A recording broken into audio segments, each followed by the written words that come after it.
Hello guys, welcome back to the channel. তো এই ভিডিওতে আমরা কয়েকটি আইপিএল আপডেট নিয়ে কথা বলবো।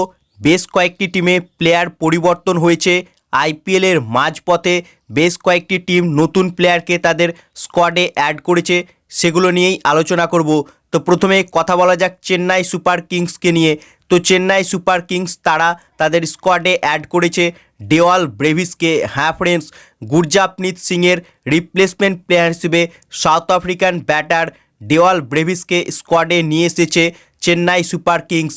যেহেতু এবছর চেন্নাইয়ের ব্যাটিং কিন্তু একেবারেই দুর্বল, কোনো ব্যাটসম্যান ফর্মে নেই, তাই তারা একজন বোলারের রিপ্লেসমেন্ট প্লেয়ার হিসেবে ব্যাটসম্যানকে নিয়ে এসেছে আইপিএলের মাঝপথে। তাই দেখাই যাক ডেওয়াল ব্রেভিস চেন্নাইয়ে আসায় চেন্নাইয়ের ভাগ্য কি পরিবর্তন হবে, সেটা কিন্তু সময়ই বলবে। এছাড়াও গুজরাট টাইটেন্স টিমেও একটা প্লেয়ার পরিবর্তন হয়েছে। গুজরাট টাইটেন্সের প্লেয়ার গ্লেন ফিলিপস চোটের কারণে এবছরের আইপিএল থেকে পুরোপুরি সে রুলড আউট হয়ে গিয়েছে। তাই তার রিপ্লেসমেন্ট প্লেয়ার হিসেবে শ্রীলঙ্কান অলরাউন্ডার প্লেয়ার দাসুন সানাকাকে স্কোয়াডে নিয়ে এসেছে গুজরাট টাইটেন্স। অর্থাৎ গুজরাট টাইটেন্স টিমে যোগ দিয়েছে আইপিএলের মাঝপথে দাসুন সানাকা।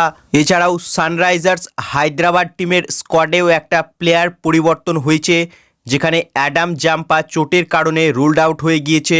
তাই অ্যাডাম জাম্পার রিপ্লেসমেন্ট প্লেয়ার হিসেবে কর্ণাটকের সামারান রবিচন্দ্রনকে নিয়েছে সানরাইজার্স হায়দ্রাবাদ টিম।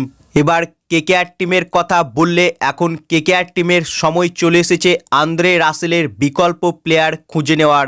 কারণ রাসেল আর বেশি দিন আইপিএলে নেই, তার বয়স হয়ে গিয়েছে এবং বয়সের সাথে সাথে তার ব্যাটিংয়ের ধারও কমে এসেছে। তাই এখন কেকেআর টিমের সময় এসেছে আন্দ্রে রাসেলকে বিদায় জানানোর। রাসেল কেকেআরের জন্য অনেক করেছে, বহু ম্যাচ সে একাই নিজের বাহুবলে কেকেআরকে জিতিয়েছিল, কিন্তু বয়সের সাথে সাথে রাসেলের সেই ব্যাটিং ধার কিন্তু আর বর্তমানে নেই। তাই এখন কেকেআরের সময় এসেছে আন্দ্রে রাসেলের বিকল্প প্লেয়ার এখন থেকেই বেছে রাখার। তাই আন্দ্রে রাসেলের বিকল্প প্লেয়ার হিসেবে কেকেআর টিমের জন্য বেস্ট অপশান হতে পারে অস্ট্রেলিয়ার ক্যামেরন গ্রিন। হ্যাঁ ফ্রেন্ডস, ইডেন গার্ডেন্সের মতো ছোট মাঠে কিন্তু বেস্ট অপশান এই ক্যামেরন গ্রিন কেকেআরের জন্য হতে পারে। 4 ওভার বোলিংয়ের পাশাপাশি ধামাকা ব্যাটিংয়ের অপশানও কিন্তু কেকেআরকে দিতে পারবে এই ক্যামেরন গ্রিন। যদিও এবছর আইপিএল সে খেলেনি, তাই কেকেআরের কিন্তু এই প্লেয়ারটির উপর ইনভেস্ট করা উচিত। আগামী আইপিএলগুলোতে ক্যামেরন গ্রিন কেকেআরের দ্বিতীয় রাসেল কিন্তু হয়ে উঠতে পারে।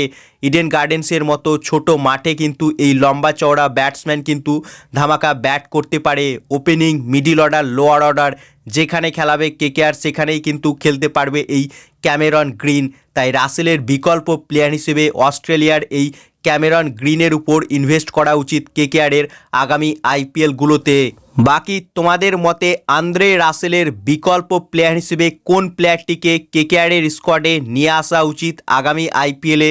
তোমাদের কি মতামত এ বিষয়ে তা কমেন্টে লিখে জানাও। এবং ভিডিওটি ভালো লাগলে ভিডিওটিকে করো লাইক এবং আইপিএল সম্বন্ধে আরও আপডেট পাওয়ার জন্য চ্যানেলকে করো সাবস্ক্রাইব। ধন্যবাদ।